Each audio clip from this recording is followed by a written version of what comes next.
When you look at the Earth from space, you don't see the 241 countries and territories that we've divided ourselves into. You don't see the boundaries that we've carved out through bloodshed, or the conflicting ideologies that have evolved on either side of them. You just see one giant rock, home to a species that has the capability to tear itself apart. After World War II, where humans wiped out 3% of the world's population, global leaders began discussing the idea of having one world government to avoid repeating the mistakes made over the previous 25 years. The idea quickly fizzled out, but they might have been onto something.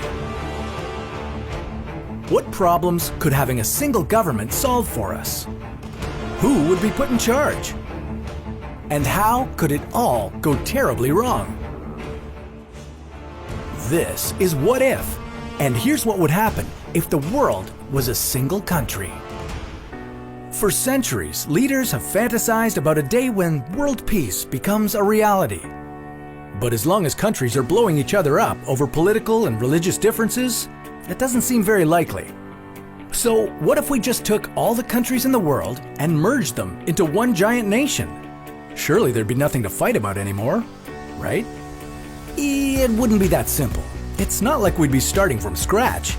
Instead, we'd be taking thousands of years of cultural histories, prejudices, languages, and currencies, and amalgamating them into one giant melting pot.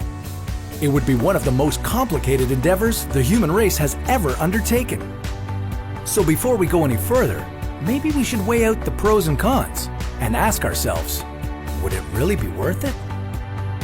Starting on the bright side, the first pro of making the world a single country would be that we could tackle the Earth's problems as a unified force. One area where we'd see this benefit most is in our planet's fight against climate change. For example, in 2015, both the United States and China pledged to drastically cut their greenhouse gas emissions as part of the Paris Climate Agreement. Since then, China has heavily invested in clean energy sources to keep up with their goals, while the United States has all but pulled out of their commitment. A world government would eliminate this sort of inconsistency by allowing us to develop a global plan of attack on how to make improvements to our environmental situation, and by ensuring that it would be followed across the board. This unified front would also come in handy in times of crisis, such as natural disasters or disease epidemics. These catastrophes wouldn't have to impact developing nations so much harder than developed ones. Resources could be spread out to make sure every part of the world had the same opportunities to recover. The next great benefit would be that acts of war could be eliminated, because the primary reasons for wars being started in the first place would be almost non-existent. Some experts think that the elimination of war is an absolute necessity if humankind wants to survive. It's estimated that there are 17,000 nuclear weapons on the planet right now, with France, China, the US, Russia, Pakistan, Israel, India, the UK, North Korea all possessing them. If nuclear weapons were to be used again, we'd all suffer, no matter where the conflict was taking place. The third good thing that would come from a one world government is that there'd be a better balance of quality of life across the globe. For starters, with no more wars, defense budgets would be dropped substantially, making more cash available for other needs like global health care. With everyone reporting to the same governing party and following the same rules, it would be easier to defend human rights and set safe labor standards for workers in every part of the world.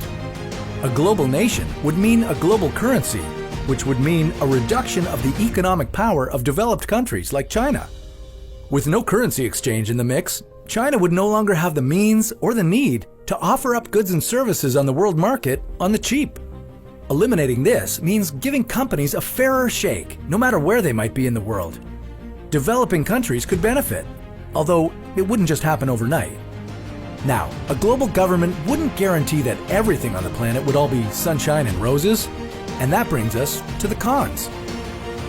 Our first and potentially most important con is that the wrong person could be put in charge of the entire planet. To elect them, there would probably need to be one vote from every former country, but campaigning for the position might still be similar to what we see in today's elections. Obviously, there can be problems, and you can never rule out the possibility of corruption or backroom dealings. Who's to say we wouldn't end up with a leader with malicious interests in mind?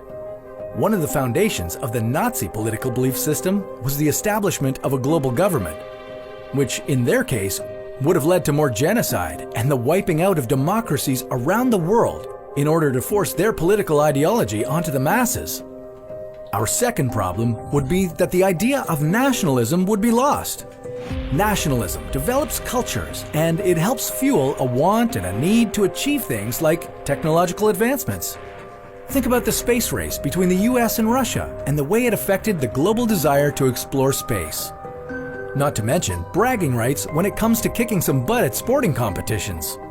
But now that we think of it, no nationalism could lead to some good stuff too. No nationalism can mean people are far less concerned about where a person is from and more accepting of cultural and religious differences, which means less potential for conflict. So maybe we're best to move on from this one. Our final con is that the whole thing would be extremely complicated and could just end up leading to more global conflict. Making the world a single country would be a logistical nightmare. We'd all have to adapt to whatever universal languages we decide to use. And then there'd be the potentially bigger issue of figuring out a common currency. How long would existing currencies be accepted? What could we develop to oversee the physical printing and distribution of new money? So many moving parts.